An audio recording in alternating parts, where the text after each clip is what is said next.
On my immediate right is Dr. James B. Young. In addition to being a good friend of Dr. Drew Kompuris, he has other distinguishing qualities. He is a professor of medicine and the executive dean at the Cleveland Clinic Lerner College of Medicine. And I bet there's no one here that doesn't know that the Cleveland Clinic is a world-renowned clinic. Next to Dr. Young is Schroeder Stribling. Schroeder is the executive director of In Street Village Women's Shelter, homeless shelter. It's a multi-services shelter, which I'm sure she'll tell you about. And we have had interns at In Street Village for 15 years. I think they total a number, they're approaching probably 50 interns. And Sonny was there this summer. To Schroeder's immediate right is Raël Nelson James. She is the executive director of LIFT in DC, which is it at the Perry School? Is that what it's called, where your offices are located? Yeah. And Kyle Smucker was at LIFT DC this summer. And there was somebody else who I was, when I was there to visit you all, I missed. Who's the other person? Kate Murray. Okay, thank you. And where's she from? Middlebury. Okay, good. And Rose Adams is the executive director of the Arkansas Community Action Association. And Rose has also actually taught with David Sink here at the University of Arkansas at Little Rock, and I've known her a little bit for a long time because we came down and we had meetings here together. Thank you all. We're very appreciative for this. We're looking forward to hearing from each of you, and then more in informal and in the breakout sessions later. Jim. Well, I'm just going to sit here if that's okay. I usually use the opening remarks that I'm going to be like Winston Churchill, try to be sincere, try to be brief, and try to be seated. Since I'm already seated, maybe I can go on a little bit. But I also like to quote Winston Churchill. It's very appropriate for this particular group, this particular task. It's from a speech that he gave at graduation at Oxford University in the 1950s, which actually was a knockoff on a longer speech he gave back in the 40s when the Battle of Britain had just begun. He refused to wear academic regalia. Churchill was an iconoclast. Sat up on the stage in his three-piece suit with his bowler hat, smoking a cigar. Walked up to the podium, plopped the cigar down on one side of the podium, plopped his bowler hat down on the other side of the podium, grabbed the podium, and stared out at the audience for about 5 minutes. People thought he had a TIA or a stroke. Sorry, transient ischemic attack for you guys, or a stroke. And finally leaned into the microphone and said, "Never give up. Never give up." Put his hat on, picked up his cigar, turned around, sat down. So his admonition of being brief, I think, was appropriate. But along those lines, it's a privilege for me to be here. Thanks, Harlan, for inviting me. I'm a bit of a sidebar here. I'm a physician, cardiologist. I'm at the end of the food chain. I'm a heart failure, heart transplant, mechanical circulatory support kind of guy. I'm not an educator. Well, I wasn't until I became dean of the college. But I've been interested in education for all my life, mostly at the higher levels, continuing medical education, residents, fellows, so-called postgraduate medical education. But now I've had to learn a lot about undergraduate medical education, and things have extended into pre-baccalaureate undergraduate education, and then also now more recently into secondary education. And it's been a privilege for me at a late stage in my career to go back and learn how to be an educator. One of the things that I have been interested in at the Cleveland Clinic and within our College of Medicine is creating a more holistic curriculum that really focuses on professionalism. And professionalism is something that I think undergraduates, pre-baccalaureate undergraduates, don't get exposed to very much. We begin to talk a lot about professionalism when we move into graduate medical education, much like the Clinton School focuses on. But probably the two biggest spotlights end up being on medical curriculums and on law school curriculums. And I was very interested to sit through the pre-law students and law students discussion yesterday of their experiences in poverty-based education and the tutorial experience, if you will, that they get in that education. And so I think what you need to know as mostly undergraduate pre-baccalaureate students is that professionalism is something to incorporate into the curricular activities of your educational experience. It's done at the Clinton School, it's done in law schools for the most part, it's done in medical schools, not to the degree that it needs to be done. So one of the things that I wanted to talk a little bit about, since I anticipate that many of you are going to be applying to medical schools, how many are either interested in, committed to, or know that they are going to want to become physicians? Yeah, there's a good number in the audience. How many, the same thing, are going to go into the profession of law? Isn't that interesting? It's almost an equal number. How many the profession of nursing? A few, okay. How many of you want to get an MBA? All right. So the spread is pretty much what I had anticipated. Now, with reference to the experiential activities that you have all had in doing your internships, the etymology of which is fascinating to me because, of course, it comes from medical internships, which emerges from house staff training, which we don't really do anymore because in the olden days, what house staff meant was that you lived in the house, and the house wasn't really where you lived, it was the hospital. And so the experiential training that occurred in these kinds of environments was a Konrad Lorenz quacking geese. Do geese quack? I suppose so. Imprinting in terms of what is professional behavior and what is unprofessional behavior. So I think with the interest that you all have in poverty studies and in trying to make our community a better community, I think I applaud you. Now, with respect to medical pedagogy and medical curriculums, the history of the evolution is really only about 100 years old in many senses. Of course, we've been training docs, for millennia. But 100 years ago, actually 102 years ago in the United States, North America, teaching students to become a physician was terrible. Something called the Flexner Report, published in 1910, supported by the Carnegie Foundation on Education, really was an indictment about medical schools, which were highly unprofessional, generally proprietary, and focused on no real academic teaching whatsoever. Interestingly enough, the number of medical schools in 1910 in the United States went from 155 to 60 in 1940. And then re-rose as a redefinition of curriculums and pedagogy and medical training occurred.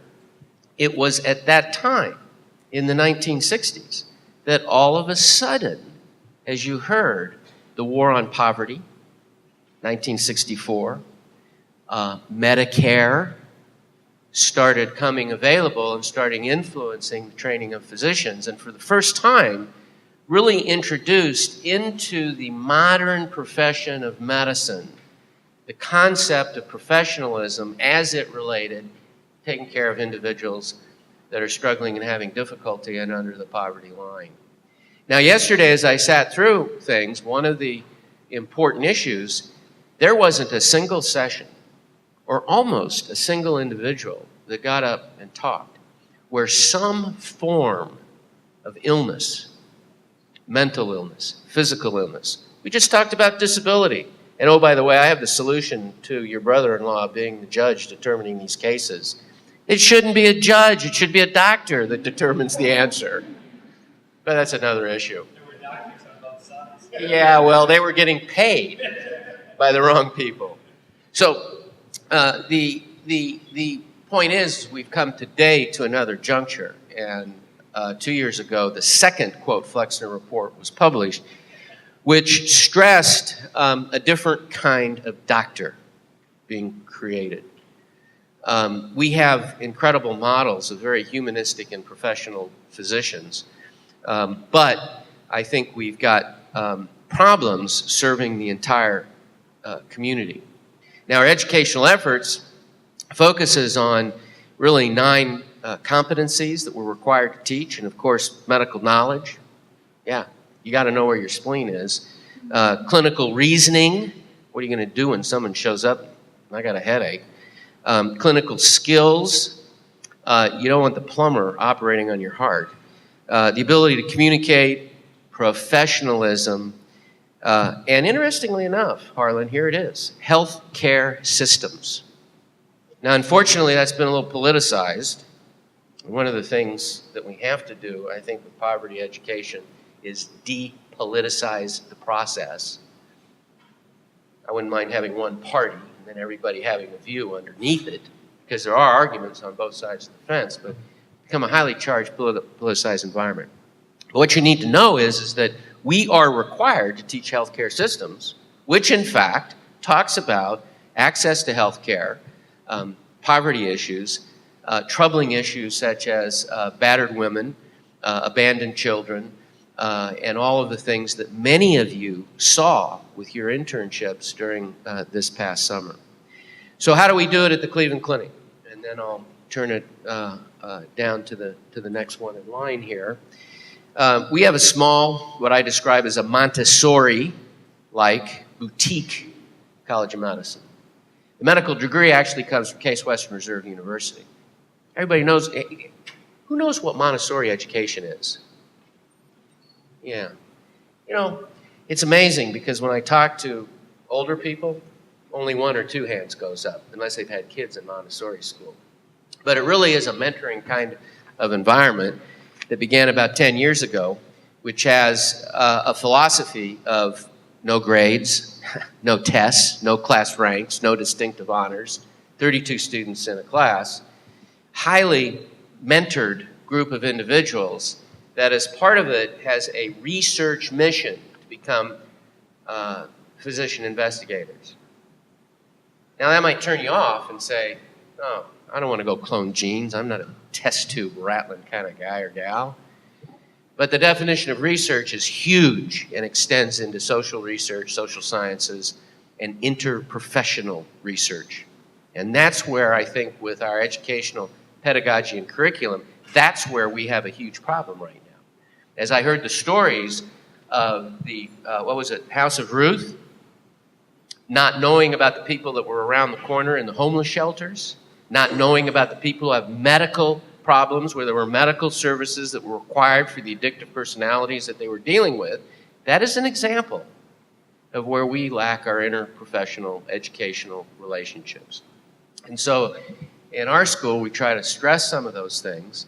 And we also have a humanities and medicine program where the students, in addition to their year-long research requirements, are forced, asked, required, I don't know how you want to term it, to do a variety of community service activities. And it's just not lip service in terms of community service activities. It's something we believe in, and we believe in it because it's part of professionalism.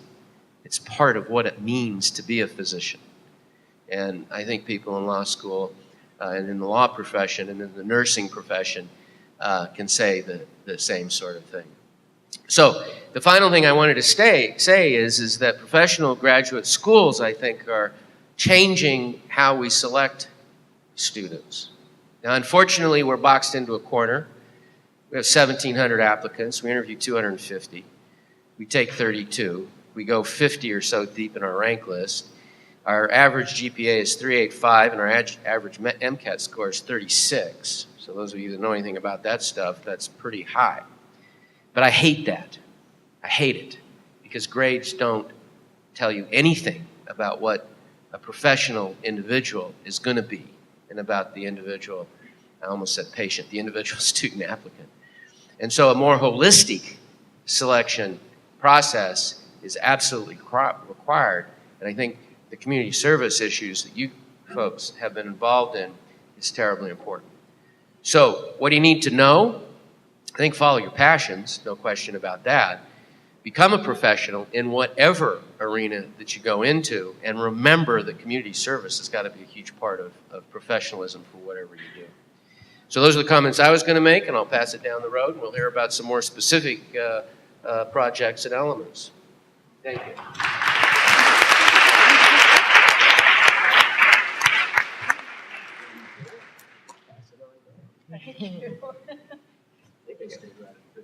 Yes, I think you did. Hello again. My name is Schroeder Stribling, and I'm the executive director at N Street Village, which is a nonprofit organization in Washington, D.C., and I'm very grateful to be here today. Grateful to Harlan for the invitation. And we have had, as he said, a long-standing relationship with the Shepherd Consortium, and we are I am in great admiration of its purposes and activities, and it's also been a wonderful benefit to my organization, so it's a pleasure to be here today. My hope in the next 15 minutes is to describe to you a little bit about the work that we do at my organization. We are an organization that serves homeless and low-income women and families, and so part of my goal in the conversation is to help ensure that everybody feels familiar with some of the major topics and trends and issues regarding homelessness policy and planning. So a little bit about what we do, a little bit about the big picture issues, and then offer you some of my perspective on what I think are the really persistent challenges and questions facing all of us that are going to continue to face us until we make some significant advancements.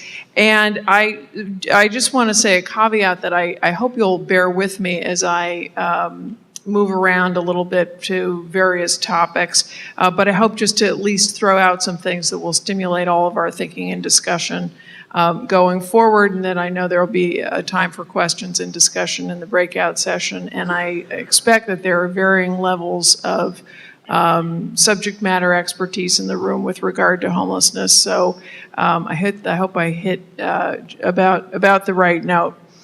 I want to start out by saying something that I often say when I talk with people who visit N Street Village, or when I talk with funders who need a lot of education often about homelessness and the issues that we're trying to address, which is a very simple discussion about what causes homelessness. And I often ask people to think of, and I can't do this holding a microphone, but think of a Venn diagram, with two circles that have a middle that intersects. And the way I think of it is that an individual's risk for homelessness increases when they accumulate risk factors from two large groups, and these are the two circles in the diagram in my head. One group is all of the environmental risk factors. So this sort of takes us back to some of the things that Sheldon was saying at the beginning of his discussion, and Johnson's words in the War on Poverty. All those environmental risk factors, the circumstances that you're in, unequal access to education, discrimination and racism, and lack of opportunities, inadequate supply and amounts of affordable housing, the income disparities, et cetera. So those are all the environmental risks that we're all up against. In the other circle is a circle of individual risks, and that could be mental illness, addiction, divorce, trauma, foster care placement, loss of a spouse, loss of a job, et cetera. So the more of these things that people accumulate or have, the more individual risks that you accumulate, and these are playing out against the stage of the environmental risks that you live in, depending on your particular circumstances, the greater somebody's likelihood for homelessness. And that's how I think of it, and it's often how I discuss it with people who come and to visit us, or when we talk about homelessness from N Street Village's perspective. I want to say that I was very fascinated by your talk this morning, Sheldon, and it made me think of lots of different things. And throughout what I have to say, I want to offer you a couple of ideas about things to read, or et cetera.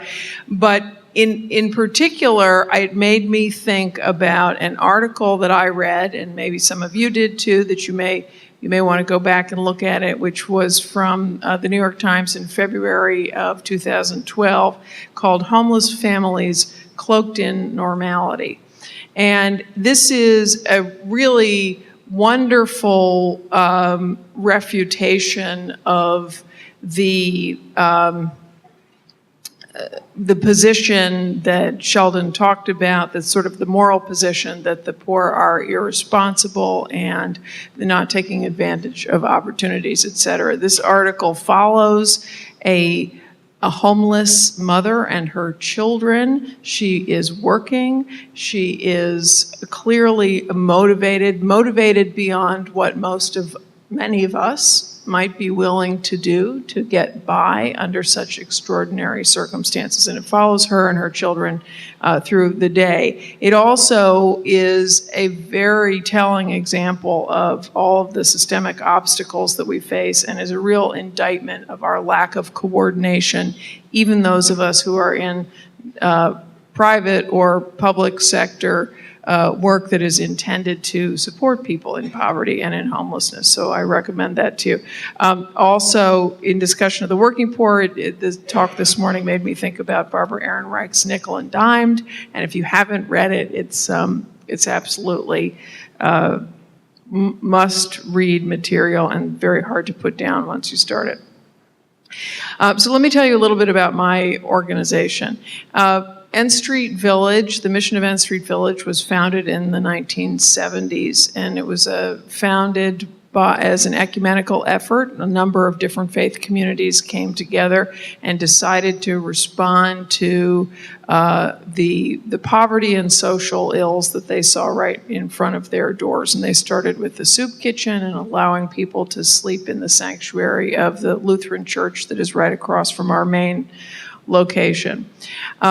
Over the years, the organization grew, and there was a major campaign to purchase property across the street from the church and develop our flagship building, which is a large building that covers a city block right in downtown DC. And early on, the decision was made to focus on women, and that is still the focus. We serve homeless and low-income women. We also do serve some low-income families with affordable housing, but by and large, the majority of the work we do is with women who have very special needs, and we're able to better target our programs and our interventions to meet their particular needs. We provide a range of housing, all the way from shelter through some long-term transitional housing to permanent housing. For women, we have some housing that is specialized for certain needs. So for women with HIV/AIDS, women with mental health issues, women with addiction, some housing for women with co-occurring mental health and addiction issues. as well as shelter that's open to anyone. And about 250 women in any given year will be resident with us at one of our 3 different sites that offer residences. We also have a full continuum of supportive services that start all the way from a day center that is open every day of the year that provides the basics and crisis care, everything from meals, clothing, laundries, a bathroom, a shower, activities, basic needs for people, a place to use the address so you can have somewhere to receive mail, someplace to use a telephone, etc. And I always like to say that we really think this is often the first point of entry for somebody coming to N Street Village. And so we feel that a primary focus of that program really is hospitality. That is really our greatest opportunity to welcome someone and to start to build some rapport and a relationship. And we have a very strong part of the culture of our organization is the idea, the premise that any success that we have as an organization, the health of our organization and the impact that we're able to have in meeting our mission is all going to be founded on relationships and our ability to establish supportive and healthy and positive relationships with the people that we serve and even among our staff.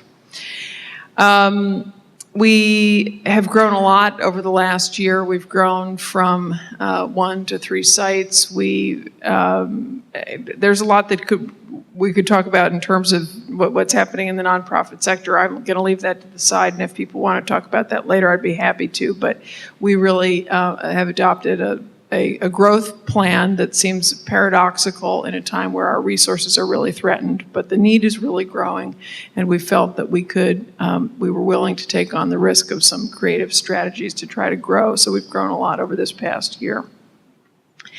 To say a little bit, a couple of other things about sort of who we are as an organization. So we've got a big focus on community. As I mentioned, that's sort of an extension of this issue of relationships. And one of the things, this is another echo back to Sheldon's talk this morning, one of the things that we do in the service of community. Oh, I didn't mention our supportive service spectrum has a day center. We also have an education and an employment center and a large health and wellness center with everything from primary care to lots of complementary and holistic care offerings and case management that sort of ties it all together.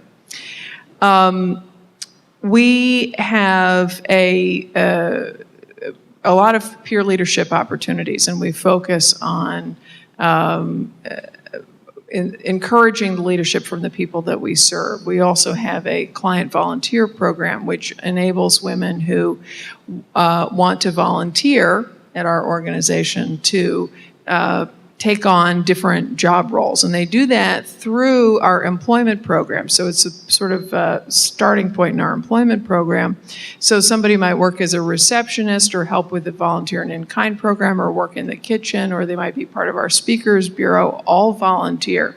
When we first started that program, we saw it as a pre-employment opportunity, great way for somebody to put something on their resume, get some experience, get a reference as they're going to be looking for a job. But it was very quickly apparent that the far greater value was that this offered people an opportunity to have a meaningful role in the life of this community.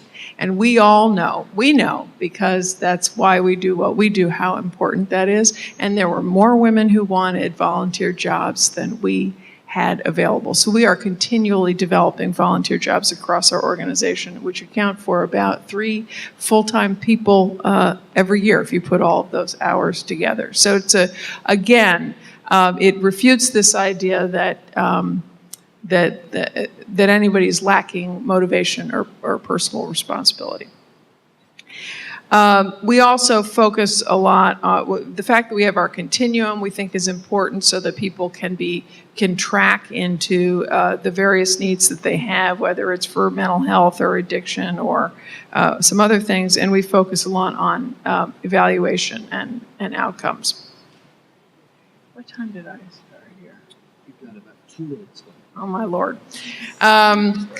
Okay, so what? I'm going to skip forward to not tell you a lot of things that you probably already know about the environment and the challenges, but I'm just going to mention a few things that I think are the really big trends and questions around homelessness policy and planning. And I'm a member of our DC Interagency Council on Homelessness. There is a National Interagency Council on Homelessness. I would encourage you, wherever you live, find out if your jurisdiction has one and whether you have a 10-year plan, or some places like New York have a 5-year plan to end homelessness or end chronic homelessness in their area. This is an interesting, questionably effective, but an interesting way trend that communities have been adopting. There is a big movement toward housing first. Some of you may have heard this, and essentially this, in my own mind, has been sort of a moral shift in the way we do homeless policy and planning, from the idea that we want to ask people to meet certain qualifying characteristics before we give them housing. Get sober first, get a job first, get on medication first, and then we'll give you housing. And now we're taking sort of a flipped approach of saying, you know, you're going to be far better able to do those things if you've got a stable place to go home every night and some place to sleep and you're getting rest, et cetera. So there are a lot of ways that people interpret housing first, and it works better than others. Here's another article that you should read, is Malcolm Gladwell's $1 Million Murray, which was published in the New Yorker 2008, something like that, but I think you can find it pretty easily. Big conversation now about whether there's a role for transitional housing or not anymore. We used to rely a lot on transitional housing. The new federal funding for homelessness used to be McKinney-Vento funding, and now it's coming down as the HUD will be loaded by the funding from the Hearth Act, is really going to penalize communities for having more transitional housing. So it's another big question. I'm skipping forward. I want to offer one other resource. I have a personal special interest in social policy around mental illness and the mentally ill and disabled. Because I think that's one of the things that we see a lot at our organization, is sort of the effects of long-standing failure of social policy around this issue. A good book to read is Crazy by Pete Early. It is the story of his son and his experiences in the mental health system as he developed schizophrenia, but it is also the history of the last 50 years or so around how we have social policy around treating the mentally ill. I'm going to stop there so as not to go over my time, and we can talk more in the other sessions. Thank you.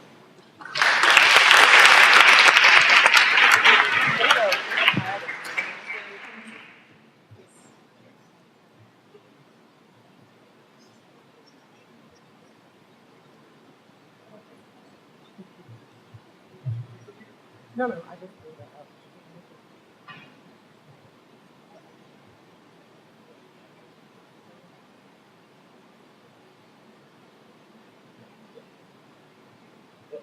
All right, I'm going to start well. No. Oops, no. You were just right over the button.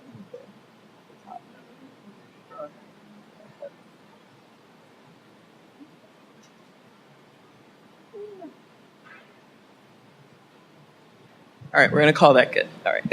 Hi, everyone. Sorry about that. So I'm going to get to that, which is actually the end of what I have to say. But I just want to echo thanks to everyone for having me here. I'm excited to be in Arkansas. Actually, in a previous life, 2 jobs ago, used to run an interracial, intercultural dialogue program for high school students, where I took about 30 17-year-olds on a freedom ride from D.C. Through the South and ending in Memphis. But for 5.5 years of doing that, and about 6 journeys on sweltering bus with these kids. Never made it here, so this is like I feel like a sense of something coming to fruition being here, because this was the one stop on sort of that freedom trail that I'd never been. So also had some experience with the heat when I got off the plane yesterday. I was like, oh, this is so familiar to Julys of days past. But anyway, that experience is very relevant to the work that I do now, in that the focus of that program and the reason why civil rights education was so important, and I believe still so important to teach young people, is because it really is the largest movement for social change in this country, and it's youth-led. I mean, we think about the sit-ins in Greensboro. Those A&T students are, freshmen, leading what becomes a nationwide movement. And at Lyft, we know something about that too.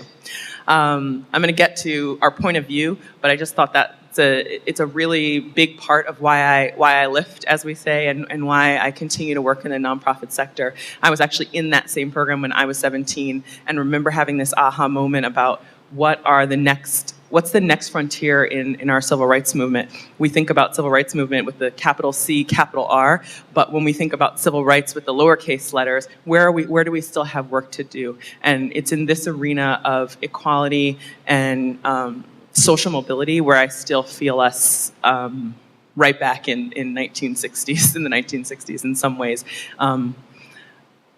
So anyway, Lyft's was founded in 1998 by 2 Yale University students who were sophomores. This is very much in the late night dorm room brainstorm arena of organizational founding stories.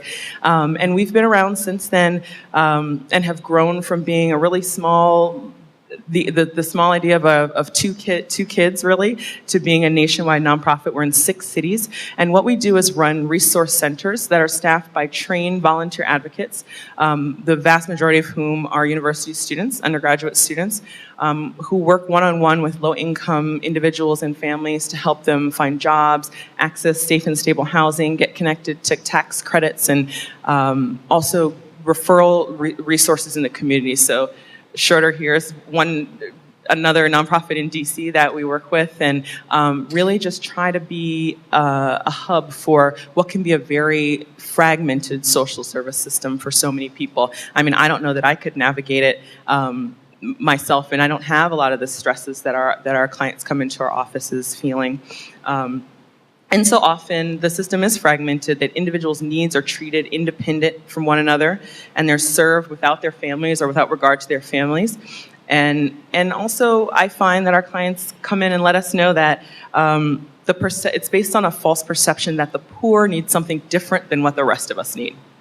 And so when I'm in crisis, when I feel like I'm having that shaky ground moment, when I feel, oh my gosh, I have no idea what the first step in this huge problem is, I lean on the same kind of resources that everybody needs. I have my family, I have a network of friends who are well-connected, well-educated, well-resourced themselves. And when I can't find that stuff, you know what I do? I pay for someone to help me. I outsource things that are too much on my plate. And I'm able to do that because I have the economic ability to do that. But what would happen if those things were slowly stripped away? My family, the economic resources, that internal motivation to know things will get better because they've been better before. All of those factors that I think have been so essential probably in everyone in this room's life in thinking about what makes you a successful human being, what makes you feel like you can take on a challenge. So Lyft actually is right in the first year of a 5-year growth plan where we are looking to prove a hypothesis of what we've noticed in our offices over the years. And that hypothesis is if clients receive support on internal and community dimensions, they will accelerate their economic gains and ultimately sustain them over time. It's funny because just yesterday I looked up from what can be a very head-down job sometimes that I have, and saw Ben Bernanke on the news talking about happiness index. And I'm like, oh, wow, we're starting to speak this common language of well-being, which for so long has really been left out of the equation. We think of poverty, anti-poverty, as being largely in a siloed economic, or in an economic silo. And what we found we've just completed a huge amount of research on what the first 10 years of our work has taught us about how we are moving the needle, if you want to call it that. And what we really found is the 10% of our clients, so in analyzed about 20,000 client records, in the 10% of our clients who experienced the most long-lasting economic achievement, self-reported to us that they felt supported by their volunteer advocate in other ways. In other words, that the trusting relationship that Schroeder touched on too, the trusting relationship, the ability to do goal setting in an environment that is comfortable, the friendliness of the office environment, the customer service, help them to drive economic gains and feel like they knew where to turn if they had economic setbacks again. And a lot of what I do is fundraising, just to be completely honest, is a lot of what the ED role is. And it's been a challenge sometimes to go in and talk to a funder about what they really consider to be soft stuff, right? So we treat folks with dignity and respect. We believe in a client-led process. We believe in a strengths-based model. They're like, yeah, but how many jobs have people gotten? I want to know that bottom line. How many jobs have people gotten? How many people have you helped move into permanent housing? And I don't mean to discount those things or say those things aren't important, but what I do want to say is that when we think about well-being and this study of well-being, that those things are so interconnected that it's impossible to disentangle them and to talk about them separately. And so we, over the course of the next 5 years, are seeking to prove that the 3 dimensions that all of us are supported against are what drives economic success. And so we're just in the first year of this, and so this is like, you guys are getting to hear some of the preview language that we're all learning to speak as one organization. So a strong, trusting relationship. So 20,000 client records from the last 3 years demonstrated that more meetings correlate to increased economic gains. So the stronger the client's relationship with Lyft is, the more economic gains they achieve. Engaging all 3 dimensions is critical. Several dozen clients who achieved at least one transformational outcome also reported explicit advocate support on internal and community dimensions. And the field of poverty alleviation is shifting to a multidimensional approach. So a UK-based study demonstrates a correlation between persistence in employment, housing, and health outcomes when people feel like they have support versus when they feel isolated. So in many ways, the US is sort of lagging behind in this well-being index work. And so we actually have recently engaged a man named David Bombright from Keystone Accountability out of London to actually help us look externally at our model and how we are impacting folks' lives. But just to bring us back to the beginning, at the core of all of these big ideas and the ways that we hope to impact the sector more generally is this one-on-one relationship.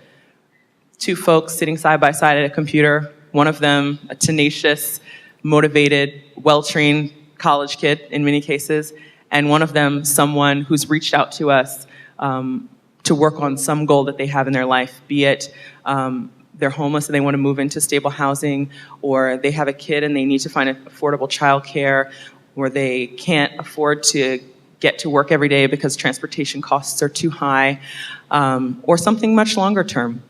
And that one-on-one relationship will always be the core of Lyft's model and really what I believe in so much about the work. How did I do on time? Better than Good. Okay. I have a couple more minutes. So what else can I tell you about Lyft? I'm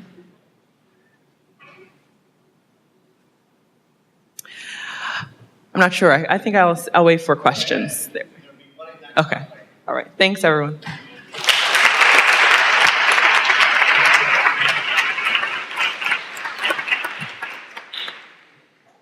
Well, good morning, and thank you for allowing me to be a part of this panel. I want to issue a disclaimer, first of all, and that is while I represent the Arkansas Community Action Agency Association and teach with David Sink in the Poverty Studies program at UALR, the views that you are about to hear are not necessarily those of either of those 2 entities, but my own personal opinion. So please indulge me in that.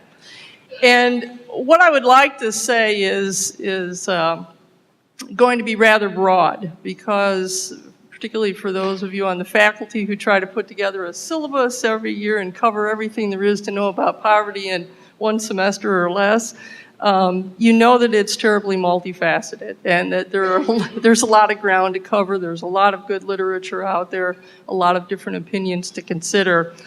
And there's a tremendous amount of interplay in those Venn diagrams that exist over and over and over when you're talking about the poor and when you're talking about poverty. So I'm going to be a bit broad, so please, again, indulge me.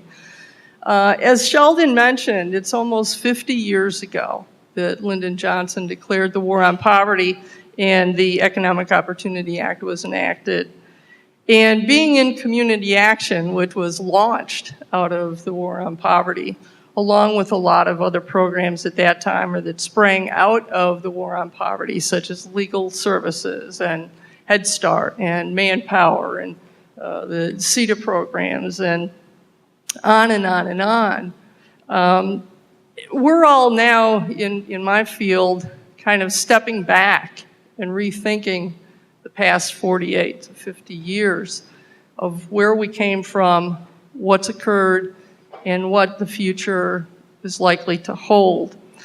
And many of us are approaching retirement rapidly and are looking at the next generation of leaders who are now being educated in our undergraduate, graduate, and professional schools, and thinking, as we thought many, many years ago, that hope springs eternal.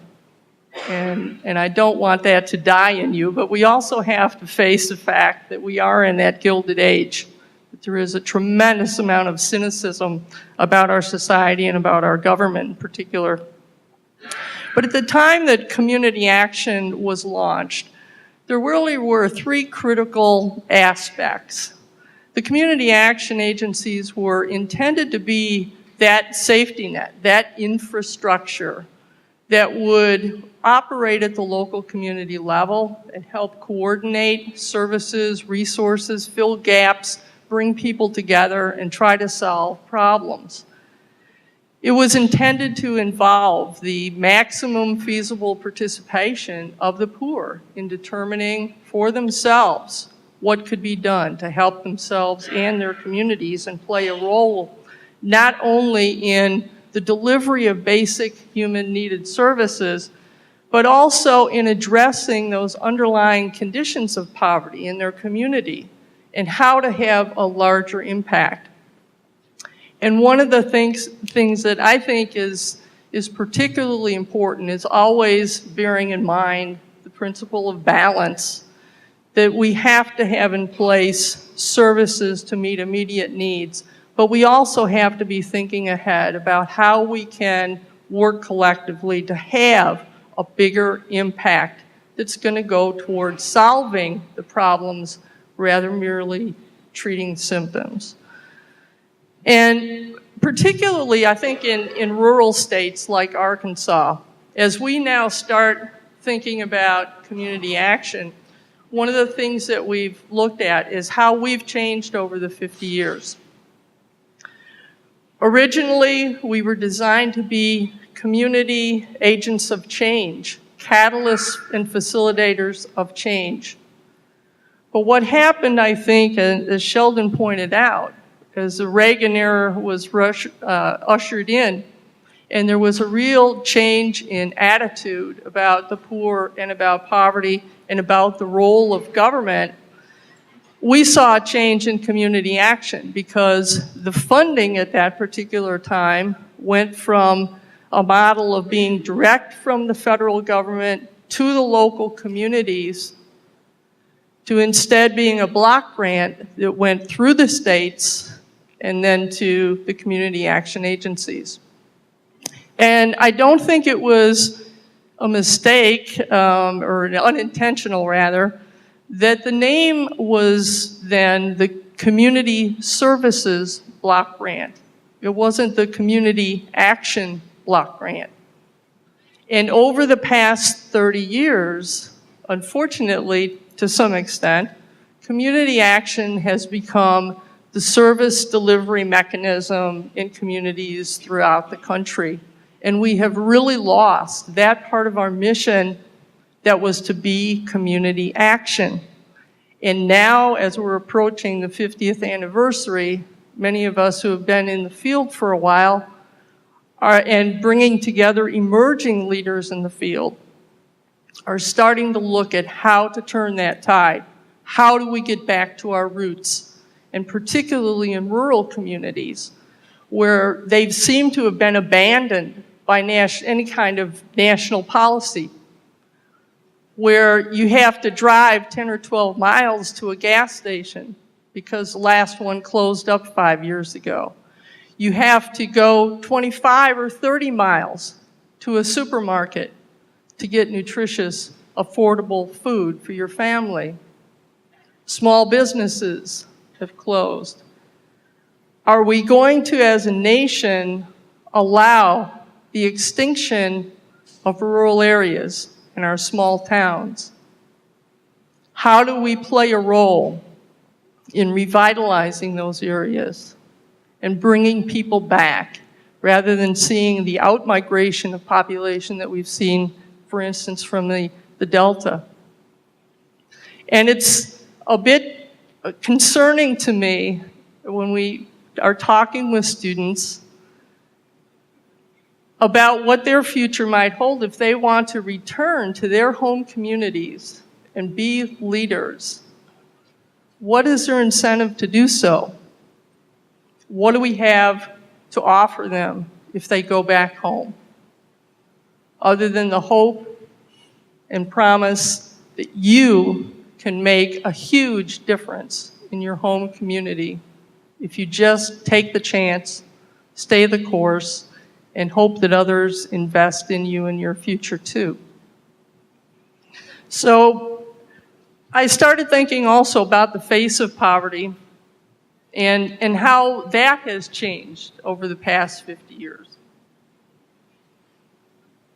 And I was looking at the Newsweek article from, I think it was February of 1964, in light of the other America and the war on poverty.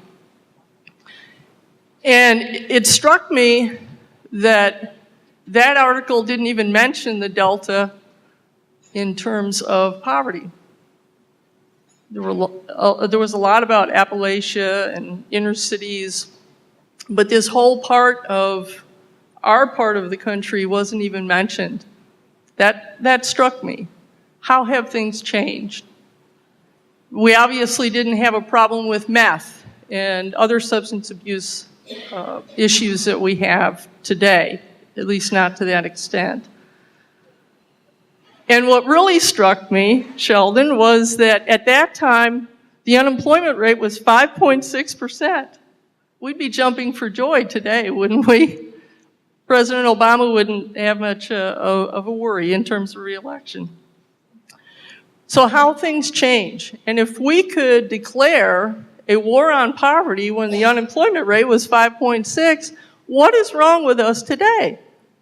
Why do we not see the problem? Why do we not want to face it? And then we have the plight of the near poor, those folks who are always kind of on the margin and at any one point in time are going to be officially poor. And as Sheldon was speaking about the 11% of the population in poverty in 1974, that was me. I was one of those 11%. And so I have a stake in this. I have some skin in the game. But I was one of those kids who grew up in that near poverty area, and it was always dependent upon whether my dad was working 2 jobs or just one, or whether my mom was working, or one of us was sick, or the car broke down. But you make it through. And one of the things that struck me about the recovery funding was that for once, our agencies now had an opportunity to serve people up to 200% of federal poverty level. And we saw a lot of people we had never seen before and had to do a very quick change in our paradigm from trying to get people out of poverty to trying to keep people from falling further toward poverty. And that meant working with them on housing issues, healthcare issues. They were facing medical bankruptcy, or even just keeping the lights on, getting food in the house, trying to help them get reemployed as quickly as I could. But the sad part about that was that the day that that program ended, to someone who came to us on September 30th, we could help them. But if they showed up 24 hours later and they weren't officially below our eligibility line, we had to send them away. There's something inherently wrong when we have, as case managers and trying to help people piece things together, pull it all together, when one program, the eligibility is based upon percent of local median income, and another it's 135% of the poverty level, and another it's 200%, another it's 165%. Rather than facing the fact that when someone's in need, they're in need. So why should it be dependent upon some arbitrary number as to whether you can help them with this or that? It's like trying to order off of a Chinese takeout menu, you know, when you're trying to really, really help somebody get over the hump. We have that lack of national policy. Everything is piecemeal. It's patchwork. So how do we get to a point where we can pull it all together? And it strikes me because no matter what issue you're working on, whether it's homelessness, hunger, housing, whatever, everybody is trying to message, trying to find a way to appeal to the public, to legislators, to donors, and not use the P word, poverty, because it doesn't sell. But yet everybody knows about poverty, and it struck me it's sort of like another P word, pornography. Everybody knows what it is when they see it, right? But it's in the eye of the beholder, and that's why we have folks who understand where we are in terms of the inequality. But yet on the other side, we have folks who wonder why we even think we have poverty in America when almost everybody has a cell phone and a microwave. We can't even agree on a definition of poverty in our country, so it's not surprising that we don't have a national policy that's comprehensive and makes sense, and that is balanced between meeting immediate needs and understanding that if you're not in housing, if you don't have an address, if you don't have a place where you can get cleaned up, how on earth, if you don't have a cell phone or a computer to apply online, are you going to get a job? So a lot of it has to do with social perception. So what I would say in terms of what you need to know is that you need to be aware of the scholarly journals, the literature, what the research says. But you also need to keep your finger on the pulse of social media and the general media, current events, to know what's going on and what people are thinking. Because I can guarantee you when people go into a voting booth, they're not thinking about that journal article they read last month. They're thinking about what was on Fox that morning or what somebody's blog said last week. So again, balancing between the research and knowing what the public is perceiving and thinking and acting on is very important if you're going to be in a position to influence any kind of policy. And I just wanted to touch on the question about Head Start before, having been a former Head Start director. It's not, again, it's what you're measuring and who did the study, what's the methodology.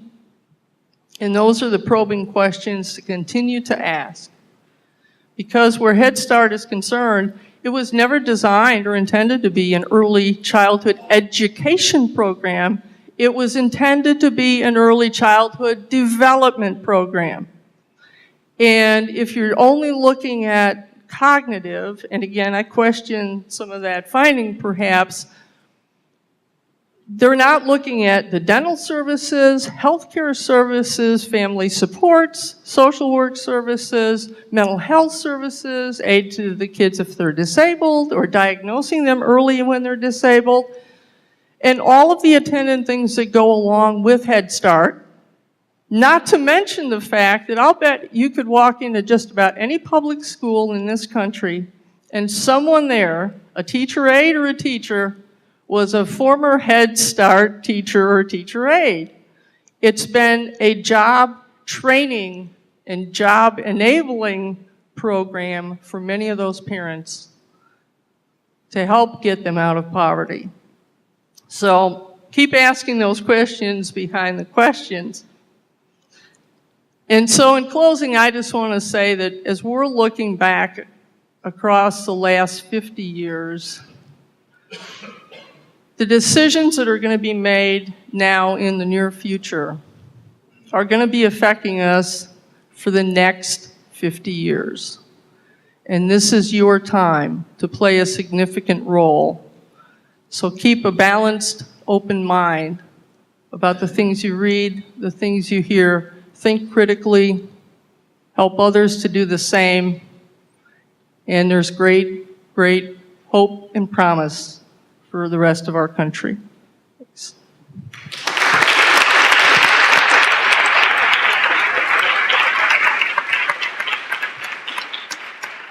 We have a brief time now for people to respond, and we'll have more time for each person later on. Do any of you want to add a reflection as a result of the various conversation? Yeah. Part of it? Jim? I don't want to use a good Texas expression, beat a dead horse, but virtually everybody talks about the underpinnings of health and the liabilities that are incurred by physical, developmental, and mental illnesses, and just re-emphasize the importance of trying to create interdisciplinary platforms that we work from that focus on the social science aspect of things, the healthcare science aspect of things, and then the administrative organizational aspect of things to try to begin to move things forward. We have too many silos that operate independently, and little consensus develops, which creates two major problems. One, a curricular thematic problem, and two, a funding problem.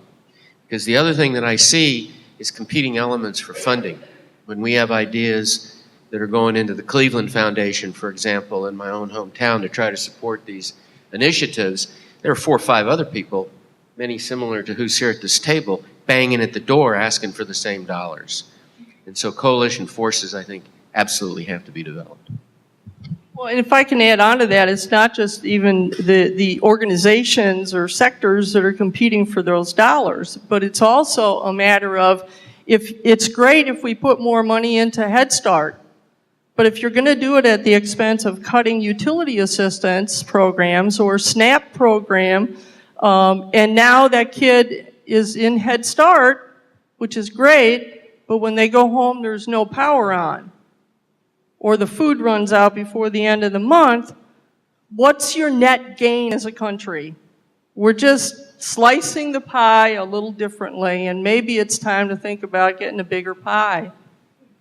That's not going to fly. I just also want to just say thank you to everyone here, because I actually think at my core, I believe that part of the solution to everything that ails this country is that young people get involved in just thinking, just the number of brains in the past couple of days that have been focused on this subject, to me, is part of the really transformative solution. at Lyft, we don't, you guys are already really there. You're a group of people who are really there. But at Lyft, so many of our volunteers are accounting majors or something totally unrelated to thinking or acting on solving poverty. No, not thinking. Thinking about poverty, not thinking generally, more generally. Accounting is lots of thinking. But, and really get launched into a transformative service experience through volunteering at Lyft. And maybe some of them change their major and become a social worker, but most of them don't. Most of them stick with their original career plan. But what it's doing is putting more people out in the world who have an experience with some of the realities of their neighbors, really, who are struggling. DC is a very small city, and the amount of metaphorical distance that there is from Georgetown to my office on New York Avenue is huge, but the actual distance in miles is not so much. From my office in the Perry School, I can see the Capitol, and here we are at the capital city of this great country, really dealing with some of the most persistent issues of poverty in our city. So, thank you all for the work that you're doing and will continue to do in this area. I would only add one other thought in response to what Rose and Jim were just saying about the difficult choices around the economics of it, about supplying social welfare dollars in support of people in poverty, or competition around funding for these efforts. Because one of the themes that's gotten a lot of play, and if you read the $1 Million Murray article, it talks about this, but there's been a lot of discussion in general, is another angle on the cost issues, which is that essentially, if it all boils down to what we all know, which is that an ounce of prevention is worth a pound of cure, that if we were to have adequate supply of certain things in the first place, we would avoid tremendous amount of public cost in other areas. So, for a very quick example that this Malcolm Gladwell article points out, and as we all know well from the last 5 years discussion of this and many programs which have been replicated around this, 10% of, this is a generalization or generally accepted, 10% of the homeless population are folks who are considered chronically homeless. So these are the most disabled, the folks with the most health issues, mental health issues, addiction issues, aging now, most at risk of mortality, et cetera. And the cost to society and the cost of programs like mine is half of the total dollars that we spend on dealing with homelessness. So 10% of the folks are costing 50% of the investment that we're making. So if we could really flip this around and understand what the costs of developing permanent supportive housing, which is, we believe, the right intervention for people with chronic homelessness, which is housing with supports built right into it, that upfront cost would help us avoid tremendous social costs in the future. It's not rocket science, but it takes an awful lot of political will to change that. I think what I'm going to do at this point is I'm going to raise two issues, not to discuss now, but I hope these folks can bring up later, and let you bring up your issues later on when we meet in the small group sessions. And I'm sure you won't let these folks rest when they're just around here informally.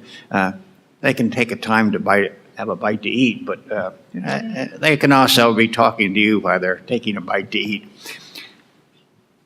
One thing I would like to know from you all as you talk to us informally and in your small group sessions is, what is it that a nonprofit can do that a policy coming from the federal government through an agency can't do?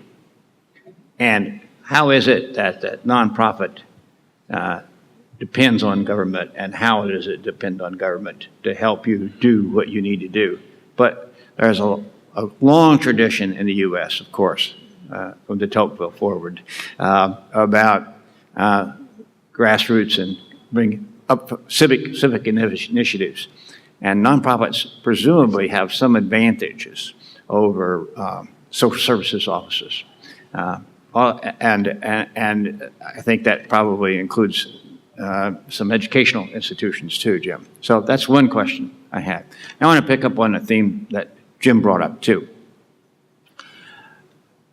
How do we think about collaboration between health and law, between providing housing and health and law, and so on, in ways that might not just be more money, but might be things that we could do that allowed for that collaboration in such a way that the services we deliver, which have to be, and Raël, you can say it more clearly than you've experienced it, multi-level services. Now, I heard a conversation yesterday between somebody from the House of Ruth and UAR, name escapes me, the lawyer from UAR who was down in that. Yeah, what's your name? And you were saying that you were getting no help with health with the police force with regard to distressed and battered, mostly women, I guess. And the House of Ruth is actually working with the Baltimore police force, maybe not entirely successfully. But this struck me at the time. There is some collaboration going on, and there is an example of collaboration that doesn't occur. I would like to hear you guys reflect a little bit about how that collaboration can be improved, and maybe that could also be applied to what our students are doing as interns in future years, okay? So, I want you all to be able to ask lots of questions too, but those two were just burning in my mind, and it'll be something you can respond to us about. Now, Nikolai, first of all, Fran or Wendy, there you are. Where are we going to eat lunch? May I make a few announcements? Yeah. And I want to Thank you all. make an announcement about the breakout sessions, but maybe you'll do that for me. Okay. Okay.